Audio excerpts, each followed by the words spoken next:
परीक्षित ने प्रश्न किया, बोले महाराज जीव नरक में क्यों जाता है? सुखदेव जी ने कहा पाप करता है। पाप करता है। महाराज एक बात बताओ, जीव से पाप हो जाए और नरक में जाना नहीं चाहे तो क्या उस पाप का प्रायश्चित कर ले?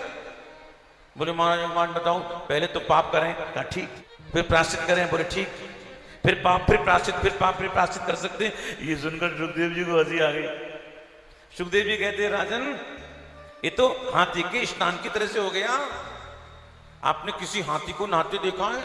जब हाथी गंदा हो जाता है ना, मावत हाथी को पानी में लेकर रगड़कर स्नान कराता है, और जैसे हाथी चमकने लगता है और किनारे की धूल उठाकर हाथी जीव पाप करे, प्रायश्चित करे, ये तो हाथी की स्नान की तरह से हो गया। परीक्षित ने कहा, बोले महाराज जीव नरक में नहीं जाए उसके लिए क्या करना पड़ेगा?